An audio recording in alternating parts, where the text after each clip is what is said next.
ठीक है बच्चों।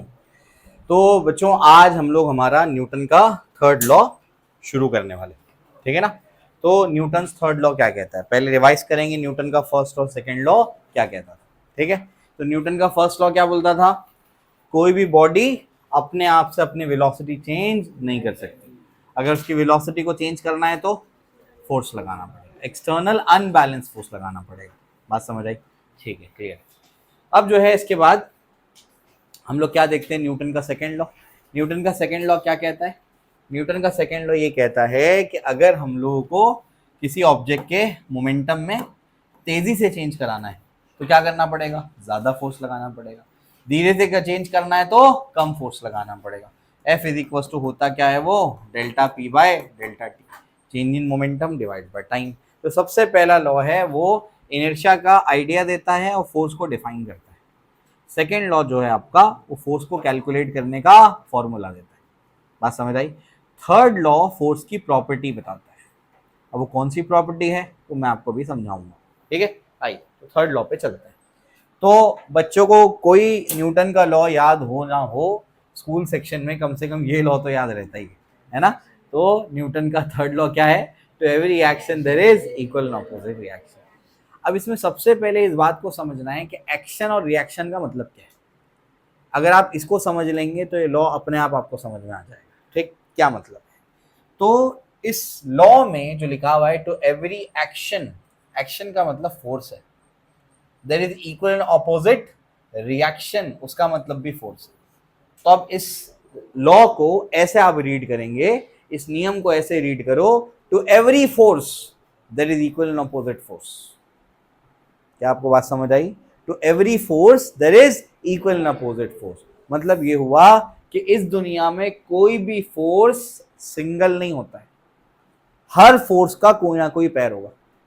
वो भी कैसा, मैग्नीट्यूड में बराबर और डायरेक्शन में इक्वल, डायरेक्शन में अपोजिट, मैग्नीट्यूड में इक्वल, डायरेक्शन में अपोजिट। क्या आपको मेरी बात समझ आई? ये नियम के हिसाब से, न्यूटन के तीसरे नियम के हिसाब से ये है कि इस दुनिया में कोई भी फोर्स आइसोलेटेड नहीं हो सकता है, कोई भी फोर्स सिंगल हो ही नहीं सकता है। हर फोर्स का क्या है, पैर मौजूद, हर रियल फोर्स का पैर मौजूद, सूडो फोर्स का नहीं। बात समझ आई? सूडो फोर्स का पैर नहीं होता, हर रियल फोर्स का क्या होता है, पैर मौजूद होता है। बात समझ आई? तो इस स्टेटमेंट को वापस से रीड करते हैं। क्या statement, to every action there is equal and opposite reaction. Proper अगर रीड करेंगे तो क्या बोलेंगे, एक्शन की जगह पर भी फोर्स बोलेंगे, रिएक्शन की जगह पर भी फोर्स बोलेंगे। क्या बोलेंगे, to every force there is equal and opposite force. इस दुनिया में आप सिंगल फोर्स प्रोड्यूस कर ही नहीं सकते, हमेशा फोर्स कैसे एग्जिस्ट करेंगे, पैर में एग्जिस्ट करेंगे। क्या आपको मेरी बात समझ आई? एग्जाम्पल्स को थोड़ा सा समझने की कोशिश करते हैं एग्जाम्पल के थ्रू। To every action there is equal and opposite reaction. ठीक है, तो एग्जाम्पल क्या है, एग्जाम्पल ये है कि अगर हम क्या करते हैं, ये पोडियम है, पोडियम पे या बेंच पे आप ऐसे हिट करो तो आपने क्या किया, एक्शन किया, आपने फोर्स लगाया। तो क्या इसने उठ के आप पे फोर्स लगाया, तो रिएक्शन तो नहीं हुआ, रिएक्शन हुआ। जितना जोर से आप फोर्स लगाएंगे उतना जोर से आपके हाथ पे लगेगा, रिएक्शन हुआ, इसने रिएक्शन दिया तभी आपके हाथ पे लगा। क्या आपको बात समझ आई? समझे? तो आपने जब एक्शन किया तो आपको क्या मिला, रिएक्शन मिला। वैसे एक्शन रिएक्शन किसी को भी बोल सकते हैं, अभी आगे बताऊंगा वो, लेकिन शुरुआत में आपने एक्शन किया तो हाथ पे क्या मिला, रिएक्शन मिला। बात समझ आई? आप अपने हाथों से अपने बालों को खींचेंगे तो आपके बाल आपके हाथ को खींचेंगे। बात समझ आ रही क्या बोल रहा हूँ मैं? अगर आप क्या कर रहे हो, ऐसे पकड़ो और बाल खींचो, तो आपने हाथ से क्या कर रहे हो, अपने बाल खींच रहे हैं, तो आपने बाल पे फोर्स लगाया, हाथ से बाल पे फोर्स लगाया तो आपके बाल क्या करेंगे, आपके हाथ पे फोर्स लगाएंगे। Equal in magnitude, opposite in direction. बात समझ रहे? और एग्जांपल देता हूँ मैं, ऐसे एग्जांपल समझो, ज्यादा क्लैरिटी आती है इससे। दो बच्चे खड़े हैं, दो लड़के हैं, दोनों ने शर्ट पहना हुआ है, दोनों के बटन पे है ना, सेंटर वाले बटन पे रस्सी बांध देते हैं। ठीक है, एक बच्चा सामने खड़ा है, दूसरा बच्चा क्या करता है, बस थोड़ा पीछे जाता है। तो बताओ क्या होगा, सिचुएशन कैसी होगी, बोलो। दोनों के सेंटर वाले बटन पे रस्सी बंधी हुई है, बोलो इसका जो शर्ट होगा वो कैसे होगा, वो बताओ। क्या इसके शर्ट की पोजीशन कुछ ऐसे हो जाएगी, इसके शर्ट की पोजीशन का क्या होगा, वैसी रहेगी, इसका शर्ट भी ऐसे हो जाएगा। क्योंकि जैसे ही वो पीछे जाएगा तो ये भी तो खींचेगा। आपको बात समझ आ रही है? एक्शन, तो वहां से क्या मिला? रिएक्शन। दोनों की शर्ट की पोजीशन यही हो जाएगी। आपको बात समझ आई? इससे समझ में आता है कि हाँ वो कभी भी पैर में एग्जिस्ट करता है, सिंगल एग्जिस्ट नहीं करता। क्या आपको मेरी बात समझ आई? तो तीसरा लॉ जो है वो बेसिकली प्रॉपर्टी बता रहा है फोर्स की। क्या बता रहा है? फोर्स की प्रॉपर्टी बता रहा है। ऐसी प्रॉपर्टी कि फोर्स कभी भी सिंगल एग्जिस्ट कर ही नहीं सकता, हमेशा फोर्स का क्या होगा? कोई ना कोई पैर मौजूद होगा। बात समझ आई? मैं रियल फोर्सेस की बात कर रहा हूं, आगे जाकर के हम लोग नॉन रियल फोर्सेस की बात करेंगे, उसमें कोई रिएक्शन पैर नहीं होता है, आगे सूडो फोर्स होते हैं, वो आगे जाके बताता हूं मैं आपको, आगे के सेशन में होगा। तो बेसिकली आपको ये बात समझ में आ जानी चाहिए कि इस दुनिया में कोई भी फोर्स सिंगल एग्जिस्ट नहीं कर सकता, हमेशा फोर्स का क्या होगा? कोई ना कोई रिएक्शन पैर होगा। क्या होगा? रिएक्शन पैर। अब आप मान लेते हैं कि आपने पोडियम को हिट किया या बेंच को हिट किया, तो आपने एक्शन किया, तो आपके हाथ को क्या मिला? रिएक्शन मिला। लेकिन आप इसमें से अगर इसको एक्शन बोल देते हैं, किसको? जो पोडियम ने मेरे हाथ पे लगाया उसको रिएक्शन बोल देते और मेरे फोर्स को रिएक्शन बोल देते, तो भी सही है। ऐसा क्यों है? ऐसा इसीलिए है क्योंकि एक्शन रिएक्शन में कोई टाइम गैप नहीं होता है। अच्छा चलो, यहां तक तो बात समझ आई? क्या समझा? अभी आगे बताता हूं, प्रॉपर्टीज में बताऊंगा इसको। चलो, यहां अब तक क्या समझ आया? पहला नियम क्या बोलता है? न्यूटन के हिसाब से मोशन का पहला नियम क्या बोलता है? बॉडी खुद ब खुद अपनी वेलोसिटी चेंज नहीं कर सकती। बात समझ आई? ठीक। दूसरा नियम क्या बोलता है? अगर बॉडी के मोशन में तेजी से चेंज लाना है तो क्या करना पड़ेगा? ज्यादा फोर्स लगाना पड़ेगा। धीरे से चेंज लाना है तो क्या करना पड़ेगा? कम फोर्स लगाना पड़ेगा। समझ आता है? ठीक। तीसरा नियम क्या बोलता है? बोलो, तीसरा नियम क्या बोलता है? अरे जो तुमको समझा है वो बताओ। तीसरा नियम क्या बोलता है? इस दुनिया में कोई भी फोर्स कभी भी सिंगल नहीं हो सकता है, हर फोर्स का क्या होगा? कोई ना कोई रिएक्शन पेयर जरूर होगा। बात समझ आई? फोर्स कैन नॉट बी, हाँ, सिंगली प्रोड्यूस नहीं कर सकते आप फोर्स को। ठीक है ना? चलो भाई, तो आई होप आपको ये बात समझ में आई। तो बेसिकली न्यूटन का थर्ड लॉ क्या कहता है? According to Newton's third law, to every action there is always an equal in magnitude and opposite in direction reaction. ये सब छोड़ दो। To every action there is always, बोलो, there is always, to every action there is always a reaction, equal in opposite reaction. ठीक है ना? तो हर action के लिए क्या है? आपके पास रिएक्शन होगा, यानी हर फोर्स के लिए आपके पास क्या होगा? एक उल्टा रिएक्शन फोर्स होने वाला है। आई होप समझ में आता है। उसके बाद क्या? F12 जो लिखा हुआ है, जैसे ये दो पार्टिकल है, तो F12 का मतलब होता है force on one by two. F12 का मतलब क्या है? Force on one by two. Force two क्या करेगा? वन को अपनी तरफ खींचेगा ग्रेविटेशनल फोर्स से। ग्रेविटेशनल फोर्स की बात कर रहा हूं अगर मैं, तो ये क्या कर रहा है? Force on one by to. और ये कौन सा फोर्स है? Force on two by one. बात समझ आई? ठीक है ना? तो मैं आपको ये समझाने की कोशिश कर रहा हूं कि जितना फोर्स ये इस पे लगा रहा है, उतना ही फोर्स ये क्या करेगा? हाँ, इस पे लगाएगा, और दोनों का डायरेक्शन क्या होगा? अपोजिट होगा। क्या आपको बेसिक बात क्लियर हो गई? प्रॉपर्टीज के बारे में आगे आऊंगा मैं, अभी आगे की चीजें समझाऊंगा मैं आपको। तो न्यूटन के मोशन के तीन आपको लॉ समझ आए, एकदम बेसिक लैंग्वेज में समझ में आ गए, लेमेन्स लैंग्वेज में। सबसे पहला लॉ क्या बोलता है? बोलो। बॉडी खुद ब खुद अपनी वेलोसिटी चेंज नहीं कर सकती। वेलोसिटी चेंज करने के लिए एक्सटर्नल अनबैलेंस फोर्स लगाना पड़ेगा। न्यूटन का दूसरा नियम क्या कहता है? Newton second law of motion, body के मोशन में तेजी से चेंज लाना है तो क्या करना पड़ेगा? ज्यादा फोर्स लगाना पड़ेगा। बॉडी के मोशन में धीरे से चेंज लाना है तो क्या करना पड़ेगा? कम फोर्स लगाना पड़ेगा। क्या आपको बात समझ आई? दूसरे नियम को अगर आप मैथमेटिकली समझने की कोशिश करें तो ये तो होता है delta P by delta T. अब इनिशियल वेलोसिटी मान लो कि बॉडी का इनिशियल वेलोसिटी 0 है, फाइनल वेलोसिटी आपको उसकी करनी है फॉर एग्जांपल 2 मीटर या 5 मीटर पर सेकेंड करनी है, इतनी वेलोसिटी आपको करनी है ना? अब आप चाहते हैं कि पहले मैं क्या करूं? 1 सेकेंड में ही क्या कर लूं? 1 सेकेंड के अंदर ही मैं क्या कर दूं? इस ऑब्जेक्ट की वेलोसिटी 0 से क्या कर दूं? 5 कर दूं। तो कितना फोर्स लगाना पड़ेगा? बोलो। F is equal to delta P by delta T है ना? बोलो क्या होगा? मास 1 किलो ले लेना। ठीक है, बोलो। डेल्टा पी को क्या लिख सकते हैं? M V final minus V initial divide by क्या है? Delta T. मास कितना है? बोलो 1। वेलोसिटी कितनी? बोलो। फाइनल कितनी है? 5। इनिशियल क्या है? 0 डिवाइड बाय 1। कितना फोर्स लगाना पड़ेगा? 5 न्यूटन।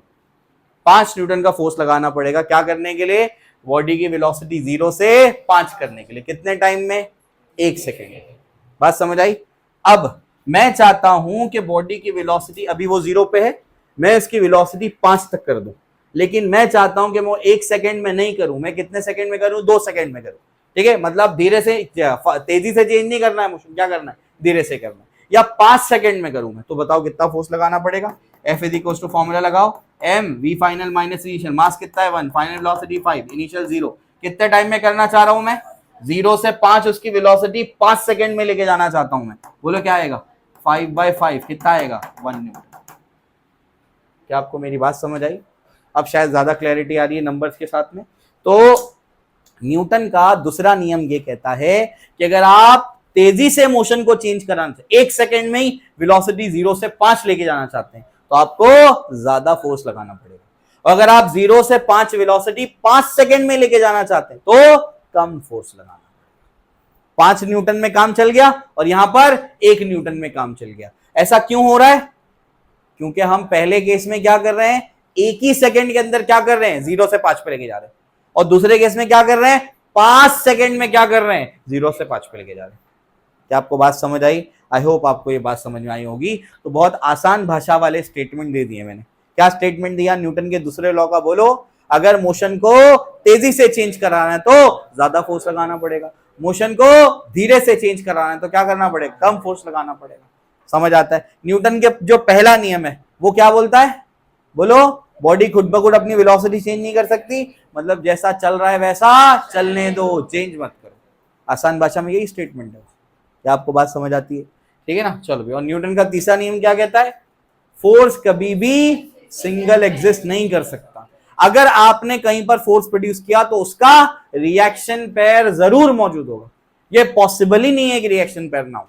बात समझ आई? आपने अपने पैरों में स्केट्स पहने और जाकर के आप जाकर के दीवार को पुश करते हो, थोड़ा पुश करोगे तो थोड़ा पीछे आओगे, ज्यादा जोर से पुश करोगे तो ज्यादा पीछे आओगे। ज्यादा जोर से पुश करने का मतलब ज्यादा एक्शन तो ज्यादा रिएक्शन। बात समझ आई? ऐसा है, तो वो समझ में आया। चलो हेडिंग लगाओ, न्यूटन का third law, Newton's third law of motion.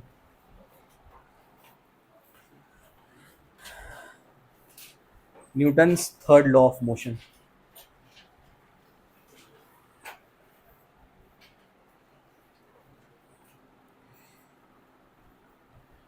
To every action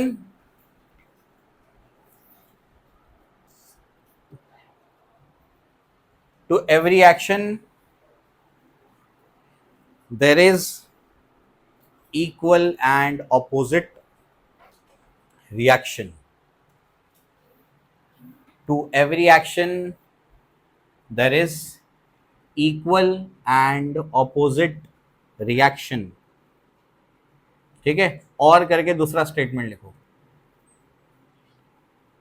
To every force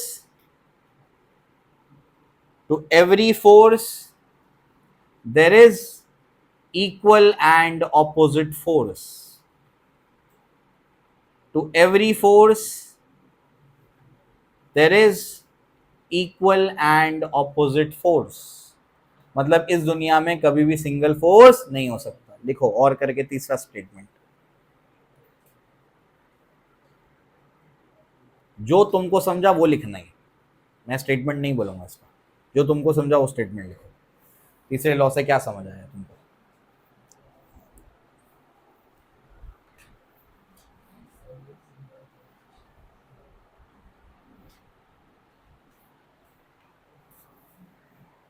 ठीक है?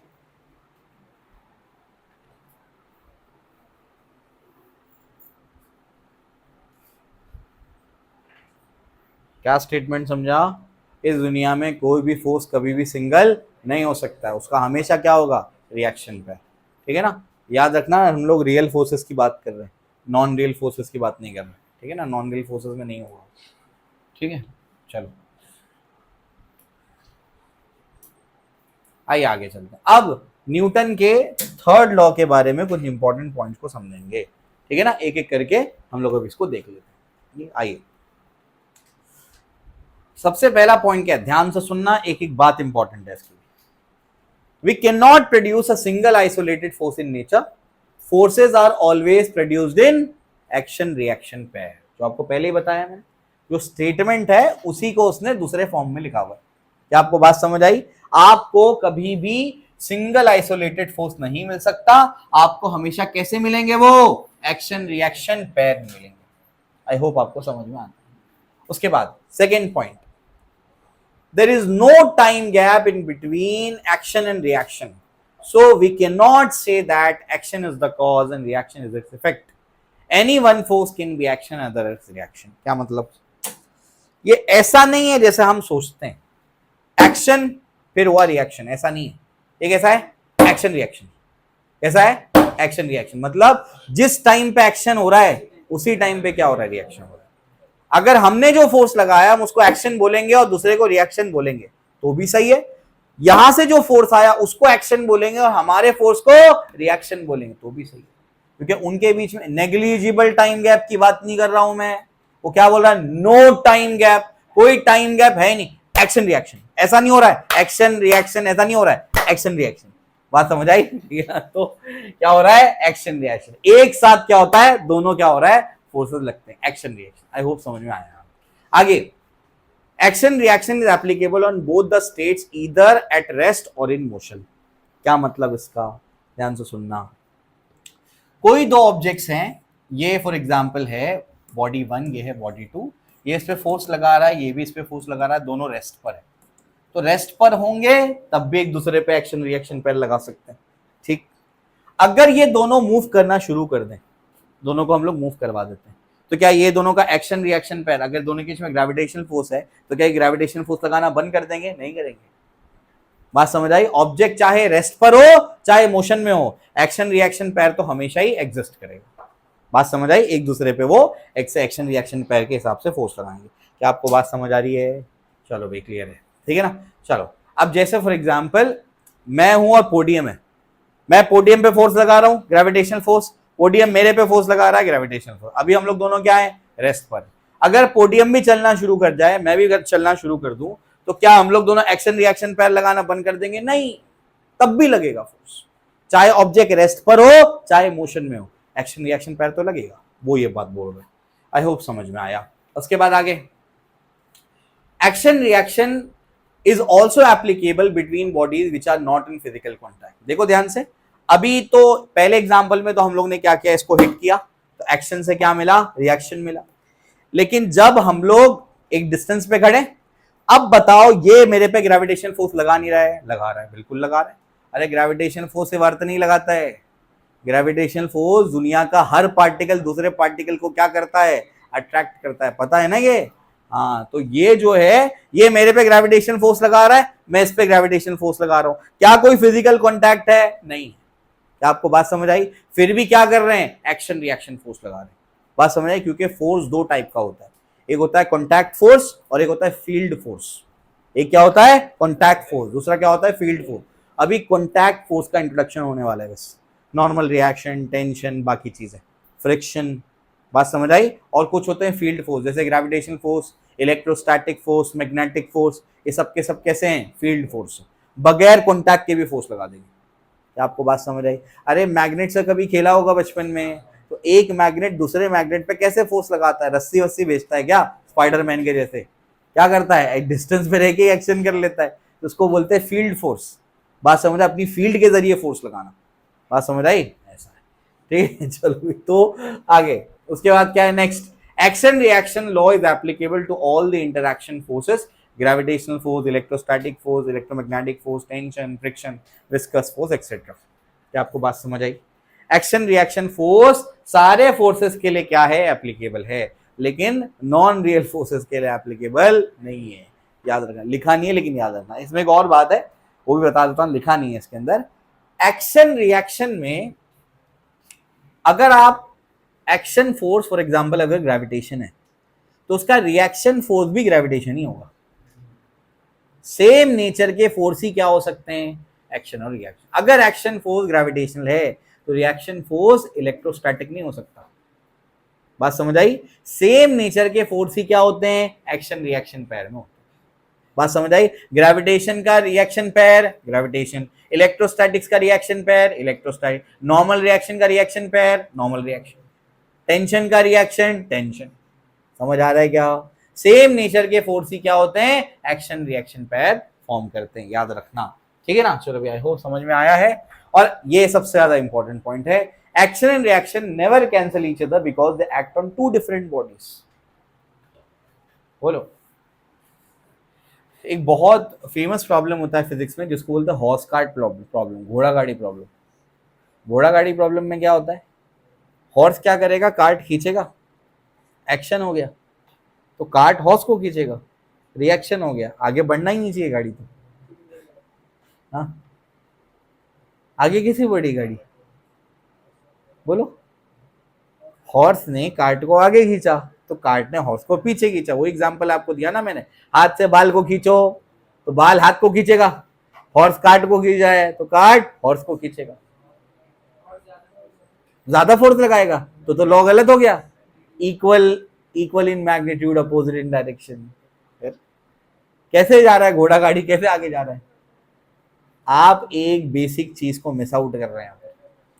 एक्शन रिएक्शन पे डिफरेंट बॉडीज पे लगता है, फोर्स कैंसिल आउट तब होगा जब वो एक ही बॉडी पे लगेगा। एक्शन आपने पोडियम पे किया तो रिएक्शन आपके हाथ पे हुआ ना। अरे बात समझ आ रही है क्या? एक्शन कहां हुआ? एक बॉडी पे, रिएक्शन कहां हुआ? दूसरी बॉडी पे। दो फोर्स कैंसिल एक दूसरे को तब कर पाएंगे जब दोनों फोर्स, एक्शन रिएक्शन, दोनों फोर्स जो अपोजिट है वो एक ही बॉडी पे लगेगा। एक्शन कहां हुआ? कार्ट पे। रिएक्शन कहां हो रहा है? हॉर्स पे। दोनों अलग अलग बॉडी है, कैसे कैंसिल होगा? क्या आपको मेरी बात समझ आई? कैंसिल तो तब होगा ना जब बेसिकली एक ही बॉडी पे दो अलग अलग डायरेक्शन में या अपोजिट डायरेक्शन में फोर्स लग रहा है ना? यहां पर लग रहा है 5 न्यूटन, यहां भी लग रहा है 5 न्यूटन, तो ये कैंसिल हो जाएगा, एक दूसरे को कैंसिल कर देंगे। एक बॉडी पे लगा 5 न्यूटन आगे और दूसरी बॉडी पे लगा 5 न्यूटन पीछे, ये थोड़ी कैंसिल करेंगे एक दूसरे को। क्या आपको बात समझ आई? तो ये बहुत इंपॉर्टेंट स्टेटमेंट है कि action reaction never cancel each other because they act on two different bodies. Action reaction हमेशा दो अलग अलग बॉडीज पे एक्ट करती है। क्या आपको मेरी बात समझ आई? इंपॉर्टेंट पॉइंट है ये, इसको लिख लो फटाफट से।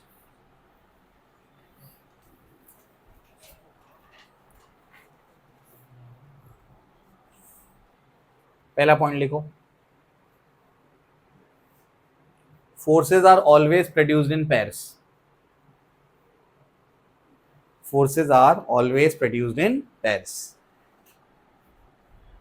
Forces are always produced in pairs. Second point, there is no time gap between action and reaction.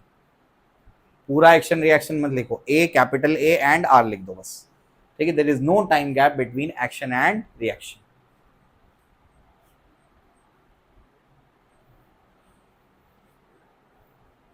Third point वैसे का वैसे ही लिखो,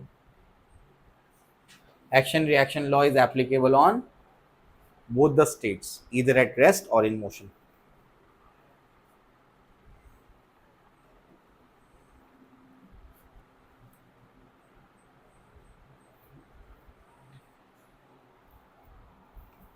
ठीक है, फोर्थ पॉइंट लिखो, action reaction is also applicable for field forces.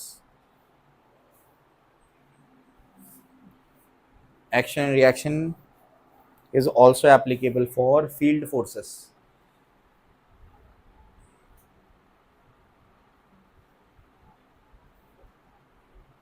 Fifth statement लिखो, action and reaction हमेशा सेम नेचर के फोर्स होंगे। हिंदी में ही लिखो, एक्शन एंड रिएक्शन हमेशा सेम नेचर के फोर्स होंगे। फॉर एग्जाम्पल, ग्रेविटेशन का रिएक्शन पेयर ग्रेविटेशन है ना, इलेक्ट्रोस्टैटिक्स का रिएक्शन पेयर इलेक्ट्रोस्टैटिक, एक्सेट्रा। ठीक है, चलो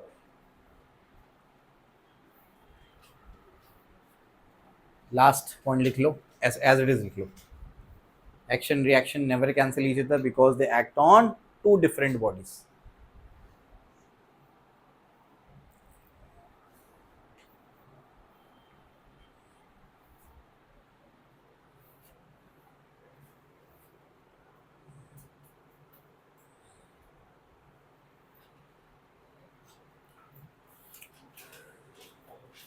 ठीक है।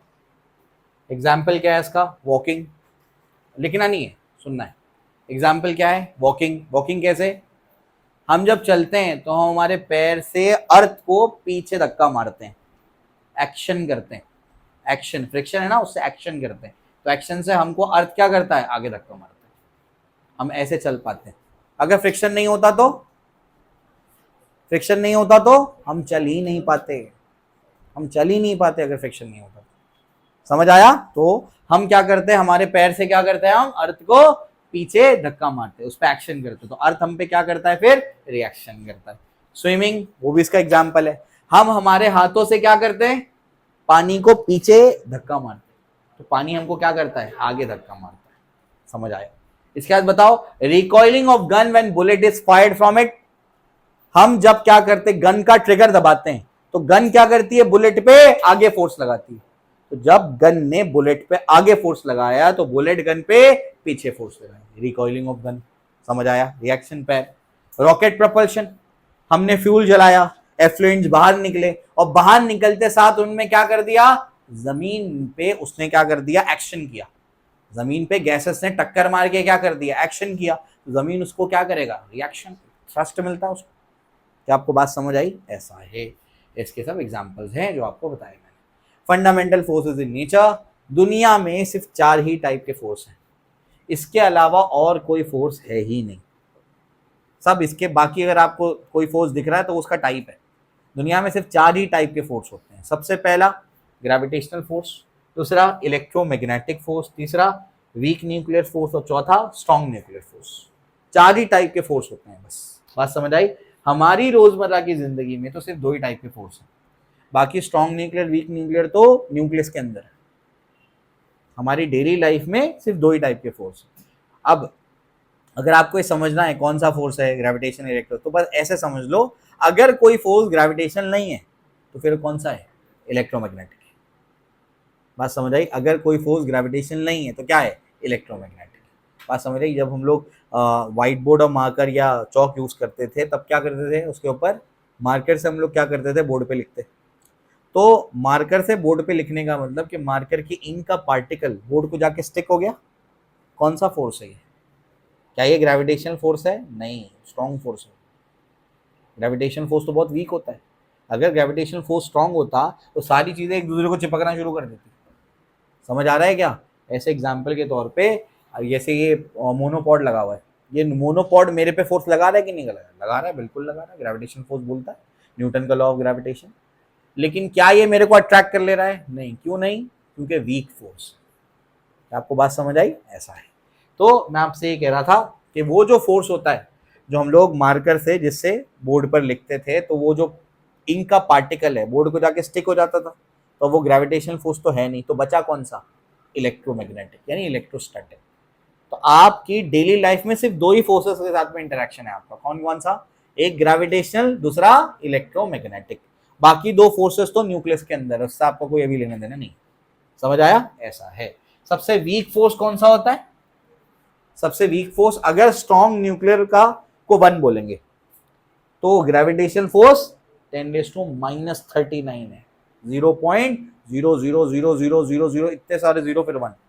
तो सबसे वीक कौन सा है? ग्रेविटेशन। उसके बाद थोड़ा स्ट्रॉन्ग वीक न्यूक्लियर, उससे थोड़ा स्ट्रॉन्ग, और सबसे ज्यादा स्ट्रॉन्ग स्ट्रॉन्ग न्यूक्लियर फोर्स। आपको बात समझ आई? तो दुनिया में सिर्फ 4 ही टाइप के फोर्स होते हैं। आप बोलेंगे हमने तो फोर्स लगाया, डाउनवर्ड फोर्स, अपवर्ड फोर्स, बोलो ये भी तो आना चाहिए यहाँ पे। ये इन्हीं की कैटेगरी का है। अब बताओ, क्या डाउनवर्ड फोर्स जो मैं लगा रहा हूं क्या वो ग्रेविटेशन है? तो कौन सा है? इलेक्ट्रोमैग्नेटिक। बात समझ आई? स्ट्रॉन्ग न्यूक्लियर, वीक न्यूक्लियर तो है ही नहीं, वो तो न्यूक्लियस के अंदर है। आपको बात समझ आई? ऐसा है। तो ये चीज ध्यान रखना, ठीक है? चलो भाई, तो ग्रेविटेशनल फोर्स तो सारे ऑब्जेक्ट्स में लगता है, ये एलिमेंट्री पार्टिकल पे लगता है। इलेक्ट्रोमैग्नेटिक फोर्स कहाँ लगता है? चार्ज पार्टिकल्स के बीच में लगता है। और स्ट्रॉन्ग न्यूक्लियर फोर्स न्यूक्लियॉन्स और हेवियर एलिमेंट्री पार्टिकल्स पे लगता है। ठीक है ना? बस आपको इतना जानना जरूरी है कि there are only 4 fundamental forces in nature. लिख लो, there are only 4 fundamental forces in nature.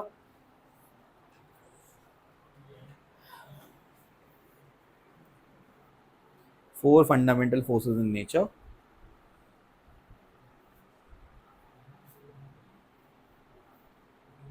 उसमें से इतना लिख लेना अभी।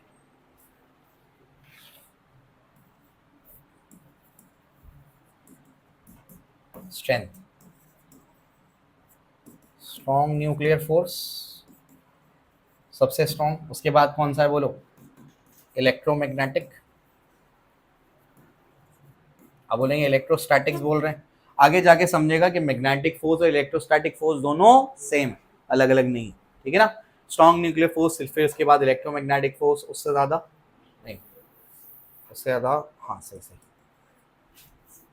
Electromagnetic force. उसके बाद कौन सा है? Weak nuclear force. और उससे कम कौन सा है? सबसे कम कौन सा है? Gravitational force. ठीक है, तो सबसे ज्यादा स्ट्रॉन्ग कौन सा है? Strong nuclear force. उससे थोड़ा वीक कौन सा है? इलेक्ट्रोमैग्नेटिक। उससे वीक कौन सा है? Weak nuclear. सबसे वीक कौन सा है? Gravitation force. ठीक है, तो उसमें चारों नाम आ गया, स्ट्रेंथ भी समझ में आ गया।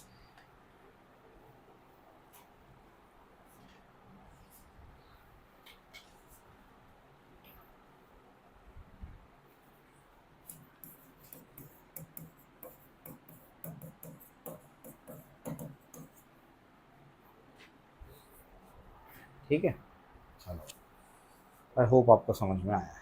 अब कौन का एप्लीकेबल है वो आप आगे जाकर के सीखेंगे आगे के चैप्टर में, अभी फिलहाल के लिए इतना सफिशिएंट है जानना आपके लिए। ठीक है, चलो, तो क्या क्या समझ आया अब तक? बोलो बोलो भाई, क्या क्या समझ आया? क्या क्या समझा? न्यूटन के 3 नियम समझ आ गए? सबको क्लियर है न्यूटन के 3 नियम? बोलो, सबसे पहला लॉ ऑफ मोशन क्या कहता है, जल्दी बताओ। पार्टिकल, ए सोने का नहीं है क्लास में, बोलो फर्स्ट लॉ क्या कहता है? क्या बोलता है फर्स्ट लॉ? ऑब्जेक्ट खुद ब खुद अपनी वेलोसिटी चेंज नहीं कर सकता है। उसके बाद सेकेंड लॉ क्या बोलता है? बोले ले,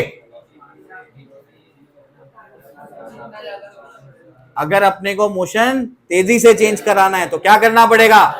ज्यादा फोर्स लगाना पड़ेगा। और धीरे से चेंज करना है तो क्या करना पड़ेगा? कम फोर्स लगाना पड़ेगा। थर्ड लॉ बताओ। स्टेटमेंट नहीं पूछ रहा हूं, मतलब पूछ रहा हूं मैं। बोलो थर्ड लॉ क्या है?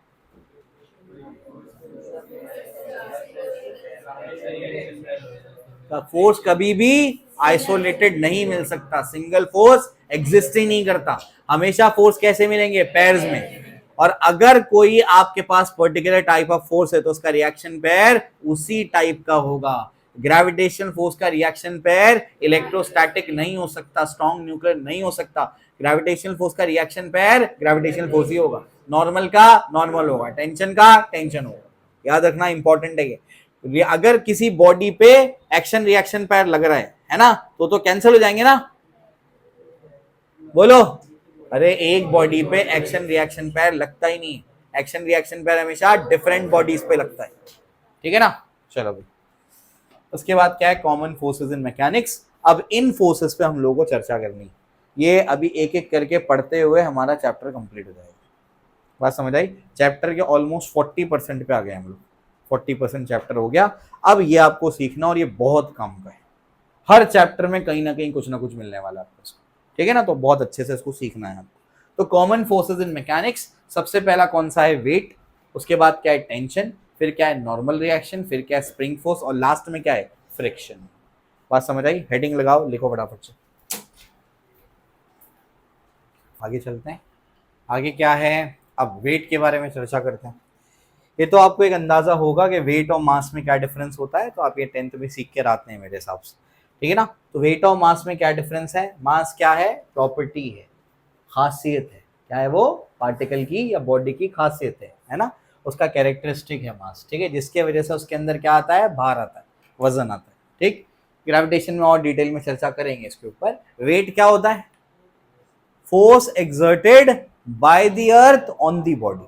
जैसे एग्जांपल के तौर पे मैं क्या करूं, ये जो ऑब्जेक्ट है मास m का, इसको इधर रख दें, तो ये बॉडी को अर्थ क्या करेगा? अपने सेंटर की तरफ खींचेगा। कितने फोर्स से? mg force. कितने फोर्स से? mg force. क्या आप समझ पा रहे हैं मेरी बात?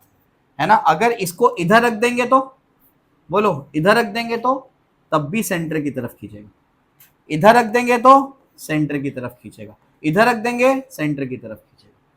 बात समझ आई। हर ऑब्जेक्ट जो अर्थ की सरफेस पे रखा हुआ है, अर्थ सरफेस पे रखा हुआ है, सरफेस से ऊपर है, कहीं पर भी है, बस कि ग्रेविटेशन फील्ड के अंदर होना चाहिए, तो उस ऑब्जेक्ट को अर्थ क्या करता है, अपने सेंटर की तरफ खींचता है। क्या करता है, अर्थ अपने सेंटर की तरफ क्या करता है, अट्रैक्ट करता है। कितने फोर्स से, mg फोर्स। ये m क्या है, मास ऑफ द बॉडी है, मास ऑफ अर्थ नहीं है। g क्या है, एक्सेलरेशन ड्यू टू ग्रेविटी। तो weight is the gravitational force with which the earth pulls an object, earth pulls an object. The weight of an object is mg, where g is the acceleration due to gravity। क्या आपको बात समझ आई, clear हो गया। कोई object अर्थ की surface पे रखा हो, अर्थ की सरफेस से ऊपर रखा हो, बस ग्रेविटेशन फील्ड के अंदर हो, तो उस ऑब्जेक्ट को अर्थ क्या करेगा, अपने सेंटर की तरफ खींचेगा। कौन से फोर्स से, ग्रेविटेशनल फोर्स से। उसी को क्या बोलते हैं, वेट बोलते हैं। तो weight is the force exerted by the earth on the body. कितना होता है वेट, mg के बराबर। क्या आपको बात समझ आई, लिखो, वेट हेडिंग लगाओ।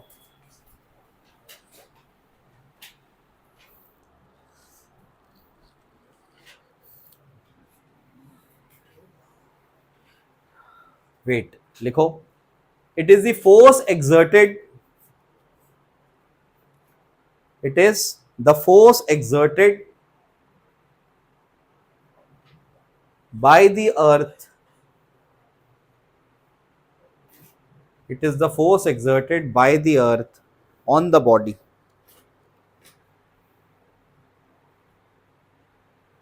it is the force exerted by the earth on the body, which is equals to mg, which is equals to mg।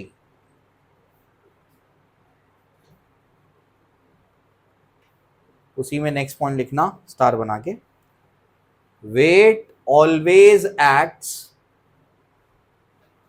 ACT acts, ACTS, weight always acts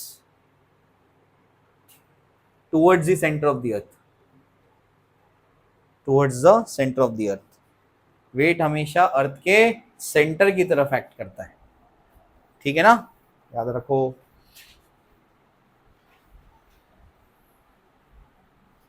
ठीक, I hope आपको समझ में आया है। ठीक है, normal reaction क्या है, इसको थोड़ा समझो। नॉर्मल रिएक्शन क्या होता है, नॉर्मल रिएक्शन एक कॉन्टैक्ट फोर्स है। कैसा फोर्स है, कॉन्टैक्ट फोर्स है, ठीक है ना। जब भी दो बॉडीज कॉन्टैक्ट में होंगी तो उन बॉडीज के बीच में नॉर्मल रिएक्शन लगेगा। जितने सरफेस कॉन्टैक्ट में है उतना नॉर्मल रिएक्शन लगेगा। वापस से स्टेटमेंट सुनो, डे ड्रीमिंग मत करो। क्या बोल रहा हूं मैं, जब भी दो बॉडीज या सरफेसेस कॉन्टैक्ट में होंगे उनके बीच में क्या लगेगा, नॉर्मल रिएक्शन। बात समझ आई। जितने सरफेस कॉन्टैक्ट में होंगे उतना क्या लगेगा, नॉर्मल रिएक्शन। और नॉर्मल मतलब क्या होता है, परपेंडिकुलर। नॉर्मल मतलब क्या होता है, परपेंडिकुलर। तो ये फोर्स हमेशा सरफेस इन कॉन्टैक्ट के कैसा होता है, परपेंडिकुलर होता है। कैसा होता है, परपेंडिकुलर। तो देखो क्या लिखा है, the contact force by which two surfaces in contact push each other perpendicular to the contacting surfaces is known as normal reaction. बात समझ आई। अभी आपके पैर जमीन के कॉन्टैक्ट में, बात समझ आई, आपके दोनों पैर जमीन के कॉन्टैक्ट में, तो दोनों पैरों पे क्या लगेगा, नॉर्मल रिएक्शन। बात समझ आई। आपकी पेन आपके हाथ के कॉन्टैक्ट में, तो आपकी पेन पे क्या लग रहा है, नॉर्मल रिएक्शन। क्या आपको बात समझ आई। जहां पर भी जो चीज कॉन्टैक्ट में होगी इस पे क्या लगेगा, नॉर्मल रिएक्शन। और नॉर्मल रिएक्शन हमेशा कॉन्टैक्टिंग सरफेस के परपेंडिकुलर डायरेक्शन में लगेगा। उसके डायरेक्शन पे भी मैं चर्चा करूंगा, कैसे उसका डायरेक्शन बनाने का। अभी पहले बस इतना जान लो कि नॉर्मल रिएक्शन क्या है। क्लियर है। तो नॉर्मल रिएक्शन कब लगता है, बोलो, जब सरफेसेस क्या होंगे, कॉन्टैक्ट में होंगे। क्या आपको बात समझ आई, ठीक है ना। चलो भाई, ये समझ में आता है, लिख लो नॉर्मल रिएक्शन क्या है। वैसे समझ में तो आ गया ना, ठीक है। टेंशन क्या है, एक पुलिंग फोर्स है। टेंशन क्या है, एक पुलिंग फोर्स है। टेंशन किधर होता है, रस्सी में होता है। किधर होता है, रस्सी में। आप एक रस्सी लो, उसको बोलेंगे स्ट्रिंग। एक स्ट्रिंग और स्प्रिंग बहुत खास चीजें हैं फिजिक्स में, बहुत सारी चीजें हम लोग इससे पढ़ते हैं, ठीक है ना। तो आप एक रस्सी लो, उसको दो एंड से क्या करो, खींचो। एक बच्चे को इधर खड़ा कर दो, एक बच्चे को इधर खड़ा कर दो, बोलो क्या कर दो, उसको खींचो। खींचेंगे तो क्या रस्सी एकदम टाइट हो जाएगी? तो जो फीलिंग ऑफ टाइटनेस है ना, आप सेंटर पे उसको प्लग करके देख सकते हैं, जो फीलिंग ऑफ टाइटनेस है ना, वही असल में टेंशन है। अगर रस्सी ढीली है तो टेंशन नहीं, अगर रस्सी टाइट है तो टेंशन है। बात समझ आई? तो tension is basically feeling of tightness, वो है। ठीक है ना? तो ये कहां पर होता है? रस्सी में होता है। जितनी रस्सी उतने टेंशन। टेंशन के बारे में आगे चर्चा करूंगा, मतलब बेसिक बेसिक डेफिनेशन है आपके। अब यहां से शुरू होता है क्या? एफबीडी। क्या शुरू होता है? एफबीडी। एफबीडी यानी क्या? Free body diagram. बहुत इंपॉर्टेंट टॉपिक है, बहुत ज्यादा इंपॉर्टेंट। ध्यान से सुनना, एक एक चीज इसकी इंपॉर्टेंट अब जो आपको बताने वाला हूं। तो फ्री बॉडी डायग्राम और इससे रिलेटेड बहुत सारे नए सवाल जोड़ा हूं मैंने, भी आपको पीडीएफ में बताता हूं। ठीक है? तो फ्री बॉडी डायग्राम होता क्या है? A diagram showing all external forces acting on an object is called as free body diagram. एक ऐसा डायग्राम जिसमें हम लोग क्या लगाते हैं? सारे एक्सटर्नल फोर्सेस लगाते हैं जो बॉडी पे लग रहे हैं। आपको बात समझ आई? यहां पर अपने पास क्या है? ऐसा एक सिस्टम बना हुआ है, एक कैपिटल एम मास है, उसके कॉन्टैक्ट में स्मॉल एम मास है। अगर मुझे कैपिटल एम का एफबीडी बनाना है तो मैं क्या करूंगा? सबसे पहले कैपिटल एम को फ्री करूंगा, ठीक? फिर उसके बाद उसका क्या करूंगा? डायग्राम। डायग्राम बनाने का मतलब क्या? एग्जैक्टली बॉडी नहीं बनाना, बॉडी को एक पॉइंट से रिप्लेस कर दो और उसके फ्री बॉडी डायग्राम में पहले बॉडी को फ्री करो, फिर उसका डायग्राम बनाओ। कौन सा डायग्राम? उस पे वो फोर्सेस बनाओ जो उस पे लग रहे हैं, वो फोर्सेस नहीं बनाने जो बॉडी लगा रही है। वापस से, फ्री बॉडी डायग्राम क्या करना है? इसमें बॉडी को पहले, जो भी सिस्टम है उससे बॉडी को पहले क्या करेंगे? फ्री करेंगे। बॉडी को फ्री करेंगे, उसको एक पॉइंट से रिप्लेस कर देंगे, बोलेंगे एक पॉइंट है। पॉइंट से रिप्लेस कर भी सकते हैं, नहीं भी कर सकते, आपकी मर्जी है। शॉर्ट में करना है क्वेश्चन तो क्या कर दो? पॉइंट से रिप्लेस कर दो, है ना? तो बॉडी को पहले फ्री करेंगे, फिर उस बॉडी पे क्या करेंगे? वो फोर्सेस बनाएंगे जो बॉडी पे लग रहे हैं, वो नहीं बनाएंगे जो बॉडी लगा रही है। तो आपको बात समझ आई? ठीक है ना? अभी एक एक करके और थोड़ा थोड़ा समझेंगे। पहले हेडिंग लगाओ, फ्री बॉडी डायग्राम, ब्रैकेट में लिखो एफबीडी, फ्री बॉडी डायग्राम, और ब्रैकेट में क्या लिखो? एफबीडी। ठीक है? उसमें ये लिखो सबसे पहले, अ diagram showing all external forces acting on an object is called free body diagram. एक ऐसा डायग्राम जिसमें हम लोग क्या बनाते हैं? सारे एक्सटर्नल फोर्सेस बनाते हैं जो बॉडी पे लग रहे हैं। अभी स्टेटमेंट लिखाऊंगा तो आप समझ जाएंगे।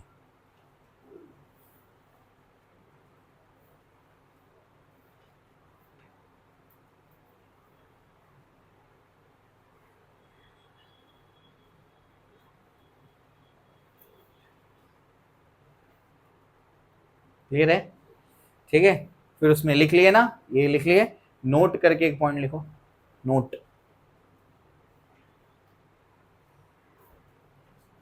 एफबीडी में वो फोर्सेस बनाने हैं जो बॉडी पर लग रहे हैं। ये स्टेटमेंट बाय हार्ट करना है आपको। एफबीडी में वो फोर्सेस बनाने हैं जो बॉडी पे लग रहे हैं, वो नहीं बनाने जो बॉडी लगा रही है। एफबीडी में वो फोर्सेस बनाने हैं जो बॉडी पर लग रहे हैं, वो नहीं बनाने जो बॉडी लगा रही है।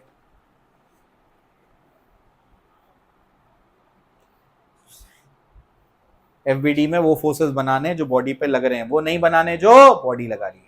यहां तक क्लियर है? Two forces in Newton third law never occur in the same free body diagram. Newton के थर्ड लॉ के अकॉर्डिंग क्या होता है? बोलो। To every action there is equal opposite reaction. Action reaction हमेशा डिफरेंट बॉडीज पे लगते हैं, तो एक्शन और रिएक्शन कभी भी सिंगल बॉडी पे आ ही नहीं सकता। आपको बात समझ आई? ठीक है ना? ये स्टेटमेंट की जरूरत नहीं है, अभी आप समझ जाएंगे आगे क्या बता रहा हूँ। ठीक है? चलो अब नॉर्मल रिएक्शन के बारे में भी चर्चा करेंगे। हमने तो बस बेसिक बेसिक पहले डेफिनेशन देखा, वेट क्या होता है वो तो आपको समझ में आ ही गया। अब नॉर्मल रिएक्शन पे चर्चा करेंगे, फिर उसके ऊपर बहुत सारे सवाल करेंगे, फिर टेंशन पे चर्चा करेंगे, उसके ऊपर बहुत सारे सवाल करेंगे, फिर स्प्रिंग फोर्स है और भी बहुत सारी चीज़ें हैं, लास्ट में फ्रिक्शन है, एक एक करके सारी चीज़ें। फ्रिक्शन तक पहुँचते पहुँचते, यानी फ्रिक्शन जैसे ही कंप्लीट होगा चैप्टर एंड हो जाएगा, ऐसा है। ठीक? चलो भाई, अब नॉर्मल रिएक्शन फोर्स की चर्चा करेंगे। क्या होता है नॉर्मल रिएक्शन फोर्स? बोलो। The contact force by which two surfaces in contact push each other. Perpendicular to the contacting surface is known as normal reaction. सबसे पहली चीज क्या बोल रहा है, नॉर्मल रिएक्शन क्या है बेटा, एक कॉन्टैक्ट फोर्स है। क्या है? एक contact force by which two surfaces in contact push each other, है ना। अभी मेरे पैर और जमीन कॉन्टैक्ट में है, मैं जमीन को नीचे पुश कर रहा हूं और जमीन मुझे ऊपर पुश कर रही है। क्या आपको बात समझ आई? हम लोग एक दूसरे को पुश कर रहे हैं, इस वजह से क्या हो रहा है बोलो, contact force by which two surface in contact push each other. कैसे पुश कर रहे हैं? परपेंडिकुलरली, है ना, perpendicular to the contacting surface, उसको क्या बोलते हैं? Normal reaction. मैंने आपको क्या बेसिक पॉइंट बताया है, जब भी दो बॉडीज कॉन्टैक्ट में होगी तो उन बॉडीज के बीच में क्या लगेगा? Normal reaction. और नॉर्मल रिएक्शन हमेशा कॉन्टैक्टिंग सरफेस के कैसा होता है? परपेंडिकुलर होता है। कैसा होता है? परपेंडिकुलर। ठीक है ना। चलो भाई आगे चलते हैं। कैसा नेचर है? क्या नॉर्मल रिएक्शन ग्रेविटेशनल फोर्स है? क्या मैं ग्रेविटेशनल फोर्स से उसको पुश कर रहा हूं? नहीं। तो अगर ग्रेविटेशन नहीं है तो क्या बचा? इलेक्ट्रोमैग्नेटिक। बात समझ आई? कौन सा है? इलेक्ट्रोमैग्नेटिक, है ना। तो क्या नेचर है उसका? Electromagnetic. Pushing force acting towards the body, ये कैसा फोर्स है? हमेशा नॉर्मल फोर्स कैसा है? पुलिंग फोर्स नहीं है, कैसा है? Pushing force. टेंशन कैसा फोर्स है? Pulling force. ये कैसा फोर्स होता है? नॉर्मल हमेशा पुशिंग फोर्स होता है। पुलिंग पुशिंग में फर्क समझता है ना। तो नॉर्मल रिएक्शन हमेशा कैसा है? Pushing force. Contact force in direction perpendicular to surface in contact, कैसा फोर्स है? कॉन्टैक्ट फोर्स है। हमेशा कौन से डायरेक्शन में होता है? कॉन्टैक्ट सरफेस के कैसा होता है? परपेंडिकुलर। अब डायरेक्शन पे थोड़ी चर्चा कर लेते हैं। नॉर्मल रिएक्शन का डायरेक्शन क्या होता है? नॉर्मल रिएक्शन का डायरेक्शन अगर आप देखेंगे तो नॉर्मल रिएक्शन हमेशा उस डायरेक्शन में होगा जिस डायरेक्शन में मोशन रेस्ट्रिक्टेड है, उसके अपोजिट डायरेक्शन में नॉर्मल रिएक्शन होता है। नहीं समझा? समझाता हूं, ध्यान से सुनना। अभी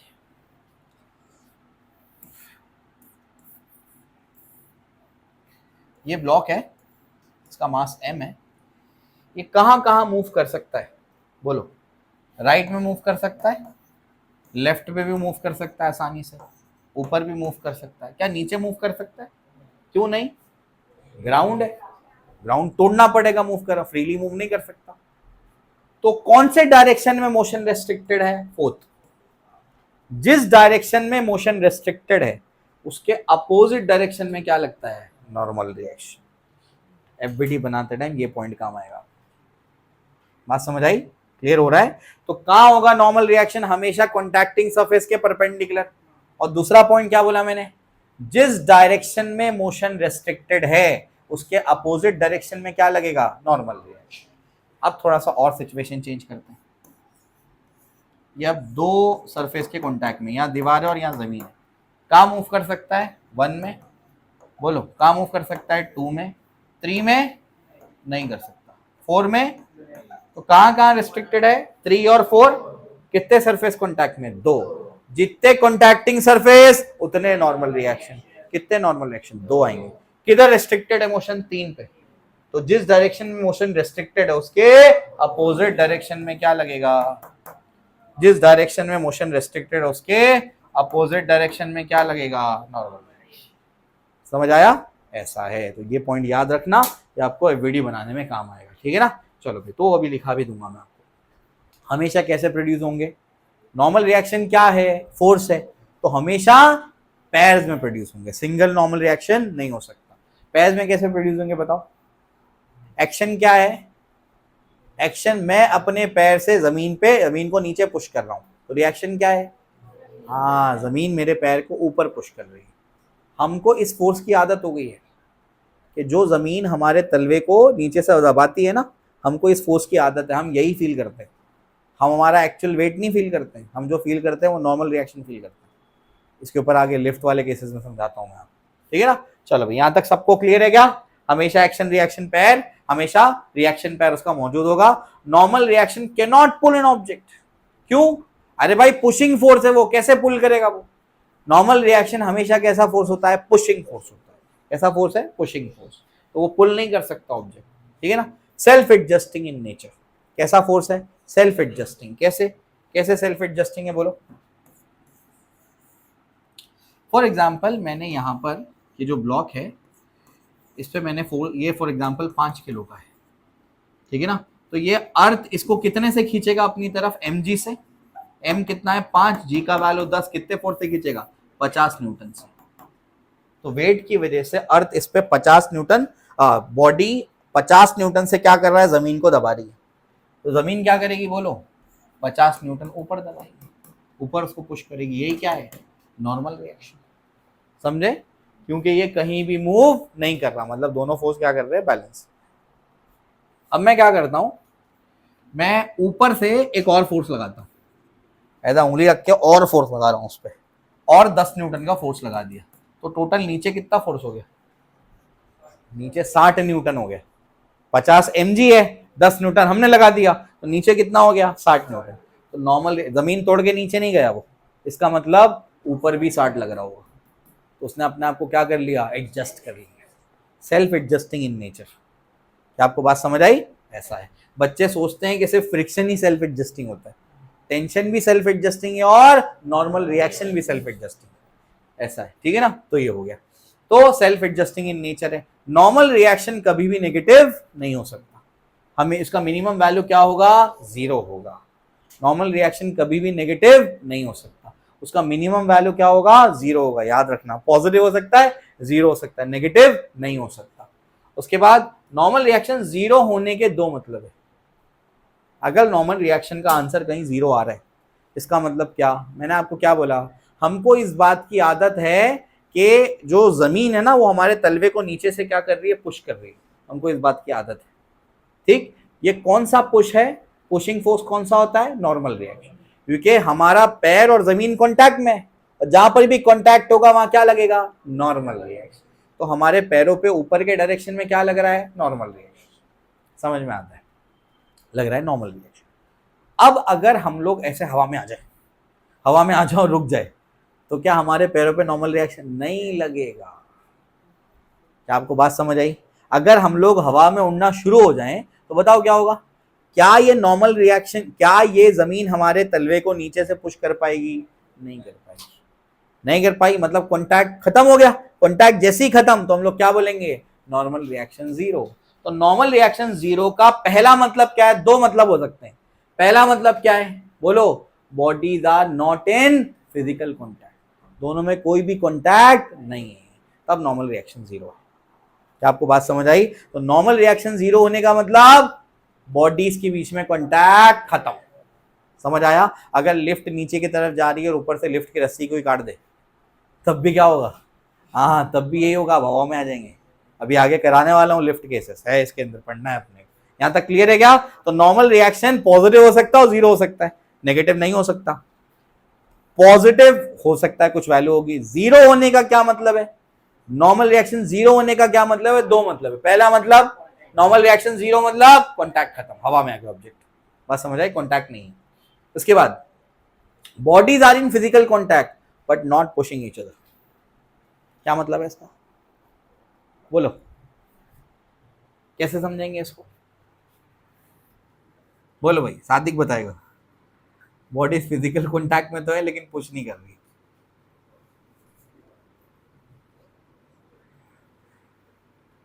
बोलो। अरे नॉर्मल रिएक्शन तो लगेगा तभी, रिलीजन हुआ, पुश करते हैं एक दूसरे। ये वैसा केस है, इसको ऐसे इमेजिन करो आप कि एक गाड़ी कहीं पर है और दूसरी गाड़ी बस सटा के ऐसे लगा दिया उसको, है ना, ठीक है, दोनों गाड़ी रुकी हुई है। नॉर्मल रिएक्शन पॉजिटिव होने का मतलब एक बॉडी दूसरे बॉडी को पुश कर रही है, बात समझ आई। एक गाड़ी को बस उसके ऐसे ऐसे सटा के लगा दिया, कॉन्टैक्ट में है लेकिन ये इसको पुश नहीं कर रहा है, तो उसको बोलते हैं नॉर्मल रिएक्शन 0। तब भी नॉर्मल रिएक्शन 0 है, कॉन्टैक्ट तो है लेकिन पुश नहीं कर रहा है। नॉर्मल रिएक्शन तब होगा जब, नॉर्मल रिएक्शन तब होगा जब वो क्या करेगी, एक बॉडी दूसरी बॉडी को पुश करेगी। समझ आया? हम क्या करते हैं, हम हमारे पैरों से जमीन को क्या करते हैं, नीचे पुश करते हैं, तो जमीन हमारे पैरों को ऊपर पुश करता है, तो नॉर्मल रिएक्शन है। बात समझ आई? नॉर्मल रिएक्शन 0 होने के दो मतलब हो सकते हैं। पहला मतलब क्या, अरे बोलो रे, पहला मतलब क्या, पहला मतलब ये है कि बॉडीज के बीच में कॉन्टैक्ट खत्म। जैसे हमने एग्जाम्पल अभी देखा था, ये हमने ऐसे दो सरफेस लिए, दीवार ली और ये है। अब मैं ब्लॉक को इधर रख देता हूं, बताओ कितने नॉर्मल रिएक्शन, एक ही आएगा। क्यों? इधर पे कांटेक्ट ही नहीं है तो नॉर्मल रिएक्शन क्या है? नॉर्मल रिएक्शन जीरो मतलब कांटेक्ट ही नहीं है, या फिर नॉर्मल रिएक्शन जीरो होने का मतलब कांटेक्ट तो है लेकिन एक दूसरे को पुश नहीं कर रहे हैं। बात समझ आई? उसको बोलते हैं। ठीक है, चलो भैया, आई होप समझ में आया है। Bodies are in physical contact but not pushing each other, इसको बोलेंगे। आई होप आपको समझ में आएगी। ये पॉइंट सारे आप लोग लिख लेना, ठीक है, ये पॉइंट सारे लिख लेना। और जो है बाकी चीजें आपको मैं ये बस इतना लिख लो, नॉर्मल रिएक्शन के हेडिंग लगाओ, नॉर्मल रिएक्शन फोर्स।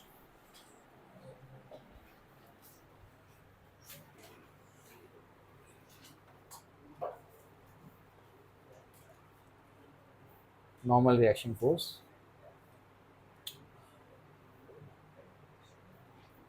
पहला पॉइंट शॉर्ट में लिखा देता हूं। पहला पॉइंट, ये फोर्स तब लगेगा जब दो बॉडीज कांटेक्ट में होंगी। ये फोर्स तब लगेगा जब दो बॉडीज कांटेक्ट में होंगी। ठीक है, ये फोर्स तब लगेगा जब दो बॉडीज कांटेक्ट में होंगी। सेकेंड पॉइंट, ये फोर्स हमेशा कॉन्टैक्टिंग सरफेस के परपेंडिकुलर होगा। परपेंडिकुलर को ही नॉर्मल बोलते हैं, इस वजह से नॉर्मल नाम है इसका। ये फोर्स हमेशा कॉन्टैक्टिंग सरफेस के परपेंडिकुलर होगा।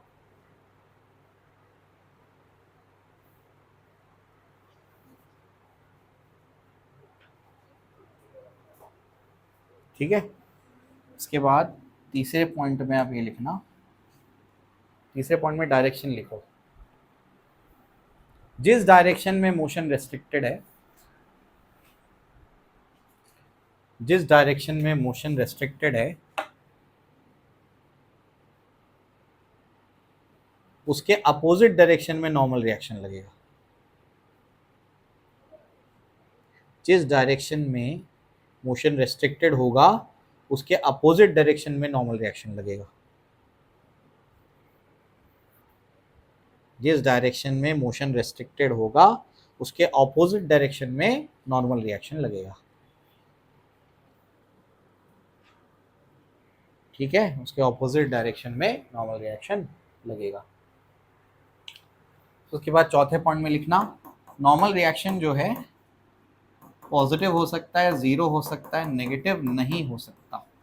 ये हो सकता है, ये हो सकता है, नेगेटिव नहीं हो सकता।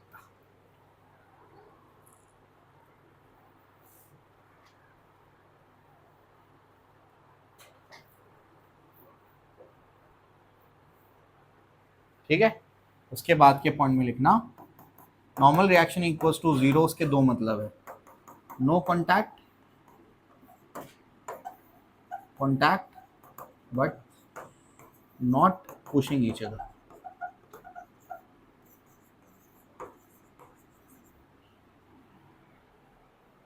ठीक है, नेगेटिव होगा तो पुल करना शुरू कर देंगे, ये पुलिंग फोर्स आई नहीं। बात समझ आई?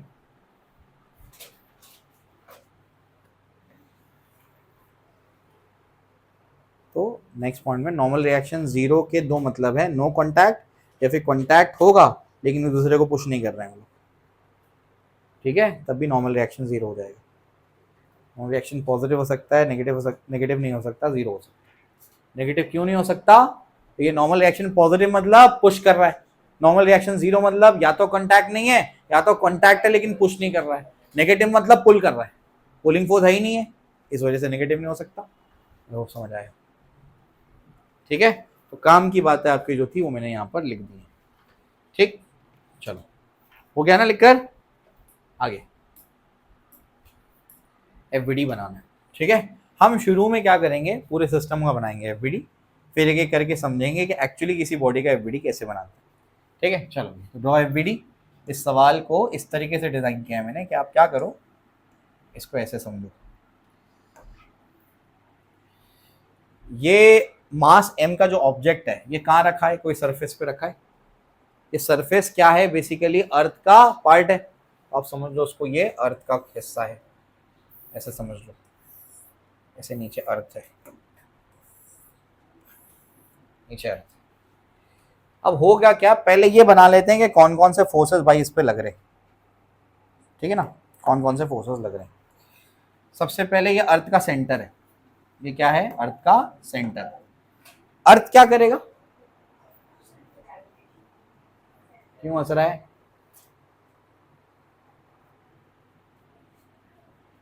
ये क्या है? अर्थ का सेंटर है। तो अर्थ का सेंटर क्या करेगा बोलो? इसको खींचेगा। और ये क्या करेगा? अर्थ को खींचेगा। बात समझ आई? तो ये बॉडी अर्थ को खींच रही है अपने डायरेक्शन में। सही है? ऐसा है। और अर्थ क्या कर रहा है? इसको अपनी तरफ खींच रहा है। तो ये क्या है? फोर्स ऑन बॉडी बाय अर्थ। और ये क्या है? Force on earth by body. क्या आपको बात समझ आई? ये दोनों एक दूसरे के एक्शन रिएक्शन पेयर है। क्या आपको बात समझ आई? ये कौन सा है बोलो? ये एक्शन रिएक्शन पेयर क्यों है?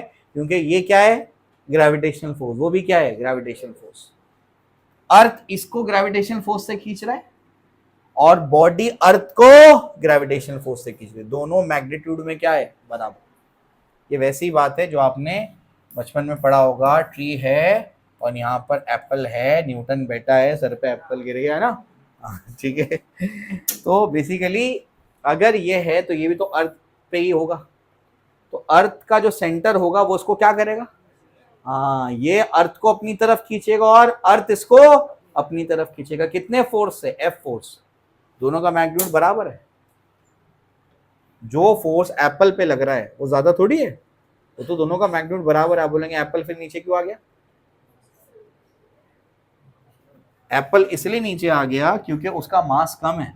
फोर्स इज इक्वल टू क्या होता है? Mass into acceleration. एक्सेलरेशन क्या है? F by M. जिसका मास कम होगा उसका एक्सेलरेशन, तो वो अपने को ज्यादा एक्सेलरेट होता हुआ नजर आता है। जबकि अर्थ का मास बहुत ज्यादा है तो उसका एक्सेलरेशन बहुत कम। अर्थ का भी एक्सेलरेशन हो रहा है लेकिन इतना कम हो रहा है कि हम उसको फील नहीं कर पा रहे। हमको समझ ही नहीं आ रहा कि अर्थ भी एक्सेलरेट कर रहा है, तो क्योंकि वो बहुत कम है। क्या आपको बात समझ आई? फोर्सेस दोनों बराबर है। बच्चों को ये मिसकंसेप्शन आ जाता है कि एप्पल नीचे आता है तो उसका मतलब एप्पल पे ज्यादा फोर्स लग रहा होगा। नहीं, दोनों पे बराबर फोर्स लग रहा है। क्या आपको बात समझ आई? दोनों का एक्सेलरेशन अलग अलग है मास की वजह से। जिसका मास कम उसका एक्सेलरेशन ज्यादा। अब वापस से, ये अर्थ है। अर्थ अपने सेंटर के तरफ किसको खींचेगा? इसको खींचेगा। फोर्स ऑन बॉडी बाय अर्थ, क्या बोलते हैं इसको? वेट बोलते हैं। और ये क्या है बोलो? Force on earth by body. ये भी क्या है? डब्ल्यू के बराबर। दोनों एक दूसरे को क्या करेंगे? कैंसिल आउट करेंगे कि नहीं करेंगे? दोनों अलग अलग बॉडी पे लग रहे हैं। समझ आया? ऐसा है। अर्थ के खींचने की वजह से इस जमीन को ये बॉडी क्या करेगी? नीचे पुश करेगी। तो ये नीचे की तरफ क्या लगाएगा? Normal reaction. क्या आपको बात समझ आई? जमीन पे बॉडी रखी है, बॉडी को अर्थ खींच रहा है। अर्थ के खींचने की वजह से ये क्या करेगा? जमीन को दबाएगा नीचे। जमीन पे नीचे की तरफ क्या लग रहा है? Normal reaction. अगर इसने जमीन पे नीचे नॉर्मल रिएक्शन दिया तो जमीन उसको क्या करेगा? उल्टा नॉर्मल रिएक्शन देगा। क्या आपको बात समझ आई? ये वाला नॉर्मल रिएक्शन किस पर है? जमीन पर है। और ये वाला नॉर्मल रिएक्शन किस पर है? बॉडी पर है। ये दोनों एक दूसरे को क्या करेंगे? कैंसिल करेंगे? नहीं करेंगे कैंसिल। दोनों अलग अलग बॉडी पे लग रहे हैं। क्या आपको बात समझ आई? तो मैं शुरू में सारे फोर्सेस इसलिए बता रहा हूं ताकि कोई कंफ्यूजन ना रहे। बच्चों को ये मिसकंसेप्शन हो जाता है कि नॉर्मल रिएक्शन को वेट ने बैलेंस कर लिया। हाँ, मैग्नीट्यूड में बैलेंस कर लिया। नॉर्मल रिएक्शन का रिएक्शन पेयर क्या है? Normal reaction. और वेट का रिएक्शन पेयर क्या है? वेट। अब मैं एफबीडी बनाने की कोशिश करूंगा। एफबीडी किसका बनेगा? मास एम का। क्या करेंगे? सबसे पहले बॉडी को सिस्टम से फ्री कर लो। फ्री कर लिया, बोलो मास एम। एफबीडी में कौन से फोर्सेस बनाने हैं? जो बॉडी पे लग रहे हैं, वो नहीं बनाने जो बॉडी लगा रही है। ठीक। अच्छा, ये नॉर्मल रिएक्शन कौन सा था?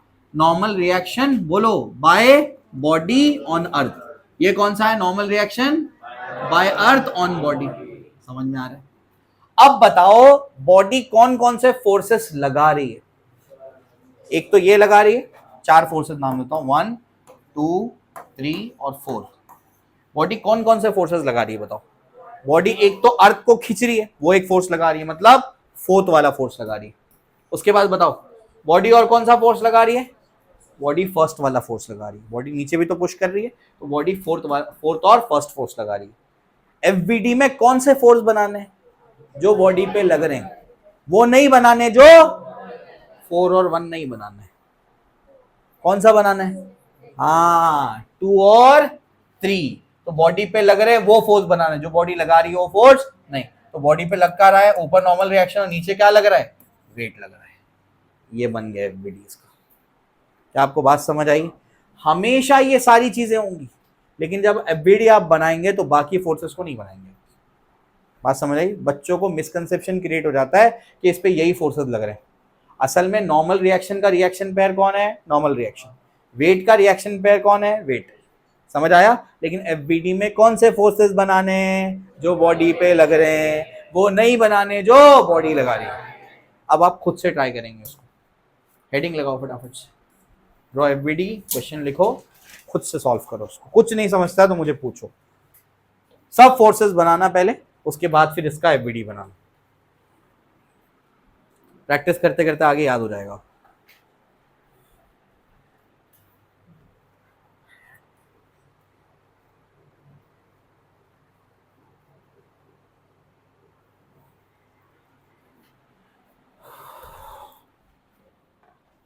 एक बार बोलो कैसे बनेगा, बोलो। ये अर्थ है अपना, है ना, डायरेक्ट बना लेते हैं। बोलो अर्थ इसको क्या करेगा? बोलो ये अर्थ को ऊपर खींचेगा। बोलो force on earth by body, और अर्थ इसको नीचे खींचेगा। फोर्स ऑन बॉडी बाय अर्थ। हो गया सही। अब अर्थ इसको खींच रहा है नीचे, उसकी वजह से जमीन को क्या करेगा? नीचे पुश करेगा। तो इसका मतलब जमीन पे क्या लगेगा? Normal reaction by body on earth. जब ये जमीन को नीचे पुश करेगा, जमीन इसको क्या करेगी? ऊपर पुश करेगी। तो नॉर्मल रिएक्शन बाय अर्थ, हाँ बाय अर्थ बोल दो या सरफेस बोल दो। Normal reaction by surface on, ये क्या था? By body on surface. Normal reaction by body on surface. और नॉर्मल रिएक्शन ये क्या है? बोलो normal reaction by surface on body. ठीक है ना? अब बताओ 1 2 3 और 4 कौन सा एफबीडी जब बनाएंगे हम लोग एमजी का, सिर्फ पॉइंट मास भी बता देंगे तो भी चल जाता है काम। अब बताओ कौन से फोर्सेस लग रहे हैं उस पर, बताओ जल्दी से। एक तो कौन सा लग रहा है? 4 लग रहा है। दूसरा कौन सा लग रहा है? 3 लग रहा है। ये दोनों फोर्सेस तो बॉडी लगा रही है। बात समझ आई? ठीक है ना? तो कौन सा लगेगा? ऊपर की तरफ नॉर्मल रिएक्शन, नीचे की तरफ क्या है? वेट है। सिर्फ इतना बनेगा। बात समझ आई? याद रखना, अभी धीरे धीरे करके प्रैक्टिस हो जाएगी आपकी। ठीक है ना? आई होप आपको समझ में आया है। हो गया ये क्वेश्चन? चलो इसको बनाते हैं। ठीक, कैसे होगा, क्या होगा बताओ? कितने सरफेस कॉन्टैक्ट? इसमें एफबीडी दोनों का बनाना है, लिख नहीं पाया मैं, दोनों का बनाना, स्मॉल एम का भी कैपिटल एम का। ठीक है ना? ये क्या आपका इंक्लाइंड प्लेन, क्या बोलते हैं इसको? इंक्लाइंड प्लेन, या फिर इसको वेज भी कहते हैं।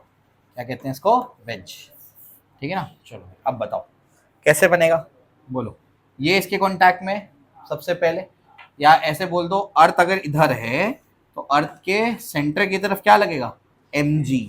तो इस पे क्या लगने वाला है? नीचे तो क्या लगेगा? mg लगेगा। समझ आता है? ठीक है ना? अब ये इसके कॉन्टैक्ट में, ये इसके कॉन्टैक्ट में, तो ये इस पे फोर्स लगाएगा, वो उस पे फोर्स लगाएगा। लेकिन अब मुझे कौन से फोर्स पे फोकस करना है? जो बॉडी पे लग रहे हैं। तो बॉडी पे ये इसने इसको इधर पुश किया, तो ये इसको किधर पुश करेगा? ऊपर। तो ये लगेगा नॉर्मल रिएक्शन 1। तो आपको बात समझ आई? तो बताओ स्मॉल एम पे कितने फोर्स लगे? ये आ गया स्मॉल एम, इस पे यहाँ क्या लगा? Normal reaction. नीचे क्या लगा? mg। बन गया वीडियो। हाँ रिजॉल्व करेंगे, वो आगे की बात है। आगे mg sine theta, mg cos theta आगे देखेंगे। वो यहाँ तक क्लियर है? चलो अभी अब इसका बनाते हैं। बोलो इसको हटा दो, बोलो इसका बनाते हैं। बताओ, एक तो सबसे पहले mg बना लिया करो, कैपिटल एम और जी। अब बताओ क्या होगा? नॉर्मल रिएक्शन कितने का सरफेस कांटेक्ट में? 2। एक इसके कांटेक्ट में, इसके कांटेक्ट में। बोलो अब बताओ, ये जो इंक्लाइन प्लेन है वो स्मॉल एम को कहां पुश करेगा? आगे। तो ये इसको कहां पुश करेगा? पीछे। तो ये बनेगा n1। समझ गए? ये जो है अर्थ को कहां पुश करेगा? नीचे। तो अर्थ इसको कहां पुश करेगा? ऊपर। तो n2 ये आएगा। समझे? तो अब बताओ कैपिटल एम पे कितने फोर्सेस लग रहे हैं? बोलो कैपिटल एम पे, बोलो जल्दी से। कैपिटल एम पे एक कहां लग रहा है? नीचे लग रहा है। कौन है वो? Capital M G. उसके बाद यहां क्या लग रहा है? इस पे n1। और ऊपर की तरफ क्या लग रहा है? n2। ये बनेगा एफबीडी। क्या आपको बात समझ आई? ऐसे सॉल्व करेंगे इसको। क्लियर हो गया ना? चलो कैपिटल एम पे भी नीचे लगा, नॉर्मल रिएक्शन पता करना है। तो दूसरे ऑब्जेक्ट पे बैठ के उसको धक्का मार दो। देखो इस पे नॉर्मल रिएक्शन, इधर कॉन्टैक्ट है तो नॉर्मल रिएक्शन या तो इधर आएगा या तो इधर आएगा। किधर आएगा? इस पे निकालना है मुझे, वेज पे निकालना है, इंक्लाइन प्लेन पे। तो दूसरा ऑब्जेक्ट पे बैठे उसको धक्का मार दो, धक्का मारेंगे नीचे बनेगा। समझे? बताओ इधर पे, अब ये यहाँ भी कॉन्टैक्ट में, अब नॉर्मल रिएक्शन या तो ऐसे होगा, जब मैं सिखा रहा हूं तो तुम बातें कर रही हो, फिर तुमको कैसे आएगा वो? ये इंक्लाइन प्लेन है, इंक्लाइन प्लेन जो है, अगर आप यहां पर नॉर्मल रिएक्शन या तो ऐसे बनेगा या तो ऐसे बनेगा, इधर कॉन्टैक्ट में ही। तो अगर आपको यहां पर नॉर्मल रिएक्शन निकालना है तो क्या करना पड़ेगा? बोलो जल्दी बोलो, क्या बोला मैंने? इस पे नॉर्मल रिएक्शन निकालना है तो क्या करो? दूसरे ऑब्जेक्ट पे बैठ के, अब दूसरा ऑब्जेक्ट कौन है? अर्थ है ना, सरफेस है। अरे दूसरा ऑब्जेक्ट सरफेस है ना, इधर पे ये दोनों कॉन्टैक्ट में नॉर्मल रिएक्शन है, तो दूसरे ऑब्जेक्ट पे बैठ के उसको क्या कर दो? धक्का मार दो। तो धक्का मार देंगे तो यहाँ बनेगा नॉर्मल रिएक्शन। समझ आया? एकदम आसान टेक्निक है। अगर वो नहीं सोचते तो फिर वैसे सोचो, ये इसको इधर पुश करेगा तो ये इसको क्या करेगा? उधर पुश करेगा, तो दो फोर्सेस हो गए नॉर्मल रिएक्शन। अब किसका एफबीडी बना रहा हूँ? इसका एफबीडी बना रहा हूँ। तो कौन से फोर्सेस बनाने हैं? जो बॉडी पे लग रहे हैं। तो कौन सा फोर्स लग रहा है? इधर, तो ये बन जाएगा। इसमें थोड़ा ज़्यादा सोचना है। क्या आपको बात समझ आई?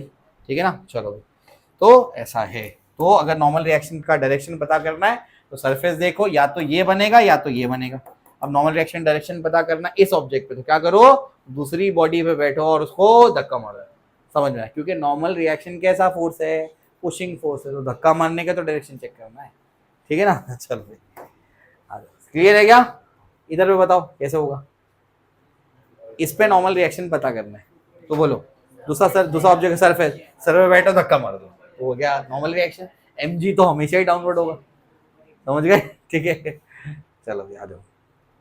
अब देखो यार, खुद से बनाओ एफबीडी, इसका ट्राई करो। एफबीडी बनाना है ना? चलो पहले m1 का बना लेते हैं।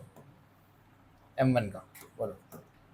m1 जो है, m1 पे नीचे तो क्या लगेगा? m1g लगेगा।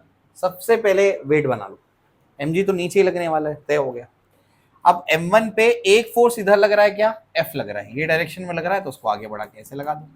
समझ आया क्या? एक ही बात है ना।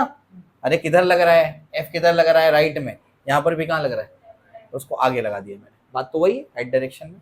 चलो भाई, अब कितने सरफेसेस है कॉन्टैक्ट में m1? दो, एक ये और एक ये। अब नॉर्मल रिएक्शन या तो ऐसे बनेगा या तो ऐसे बनेगा। क्या टेक्निक है बताओ जल्दी से। अगर इस पे नॉर्मल रिएक्शन बनाना है तो दूसरे ऑब्जेक्ट पे बैठो और उसको धक्का मारो उसको। ठीक है, तो ये बन जाएगा यहाँ पर क्या? Normal reaction n1। बस समझ आई? ठीक है ना? अब बताओ, अब इसके भी तो कॉन्टैक्ट में, तो क्या करना है? m1 पे नॉर्मल रिएक्शन बनाना है तो क्या कर दो? दूसरे ऑब्जेक्ट पे बैठे उसको धक्का मारो। बोलो क्या आएगा? हो जाएगा नॉर्मल रिएक्शन n2। बन गया एफबीडी। समझे क्या? चलो वेरी गुड, बहुत अच्छे। अब बताओ m2 का बनाएंगे। m2 का कैसे बनेगा बताओ फटाफट से। ये m2 है, बोलो। सबसे पहले m2 में नीचे क्या लगेगा? m2g लगेगा। सबको क्लियर है? Very good. अब कितने सरफेस के कॉन्टैक्ट में? दो, एक ये और एक ये। अब बताओ इसका बताओ, m2 पे नॉर्मल रिएक्शन बनाना है तो क्या करो? दूसरे ऑब्जेक्ट पे बैठो और उसको धक्का मारो। तो बताओ कितना लगेगा नॉर्मल रिएक्शन? ये लगेगा n2, n1 बनाइए। यहाँ तक क्लियर है? n1 बना, ठीक है। क्योंकि यहाँ अगर n1 बन रहा है तो ये उसका रिएक्शन पैर ही है ना n1, तो यहाँ n1 लिया तो वहां भी क्या लेना पड़ेगा? n1। यहाँ बताओ, बोलो अब कौन सा कॉन्टैक्ट है? बोलो रे। अब ये सरफेस वाला कॉन्टैक्ट है, बोलो। अब इन दोनों के नॉर्मल रिएक्शन लग रहा है, तो इधर बनेगा या तो इधर बनेगा। अब बताओ इस पे नॉर्मल रिएक्शन लगाना है तो निकालना है, बोलो। दूसरा ऑब्जेक्ट पे बैठे उसको धक्का मार दो, तो बोलो क्या आएगा? n3। और नॉर्मल रिएक्शन अलग होगा। यहाँ तक क्लियर है क्या? ऐसे निकालेंगे। सबको क्लियर है? अच्छा सुनो सुनो, यहाँ पर बच्चे एक चीज बोलते हैं कि सर यहाँ फोर्स लग रहा है। ये कॉमन सेंस की बात है। अगर ये फ्रिक्शन लेस है, यहाँ पर फोर्स F लगा, तो दोनों पे, इस पे फोर्स F लगा, किस पे लगा? m1 पे लगा, तो क्या पूरा सिस्टम बन के आगे नहीं चलेंगे? चलेंगे, बिल्कुल चलेंगे कि नहीं चलेंगे ये बताओ। फ्रिक्शन लेस है ना, फ्रिक्शन लेस है तो कोई अपोजिट फोर्स नहीं है। तो अगर यहां से इसको धक्का मारे तो m1 m2 दोनों मिलकर के आगे चलेंगे। सही? तो इस फोर्स की वजह से m1 तो चला ही चला, साथ साथ m2 भी तो चला। तो यहां पर F फोर्स लगना चाहिए ना आगे, नहीं लगेगा। एफबीडी में वो फोर्स नहीं, जो डायरेक्ट कॉन्टैक्ट में उसी पे लगाना है। F1 एक्चुअली किस पे लग रहा है? हाँ, वो F लगे, ये F फोर्स किस पे लगा? M1 पे लगा। वो M1 और M2 के बीच में क्या आया? Normal reaction. और नॉर्मल रिएक्शन तो पुशिंग फोर्स होता है ना, तो वो F से नहीं चला, वो असल में नॉर्मल रिएक्शन की वजह से चला। समझ आया? इस वजह से F इस पे मत लगा देना, जहां पर दिख रहा है लग रहा है फोर्स वहीं अप्लाई करना उसको। क्या आपको बात समझ आई? चलो कॉपी कर लो।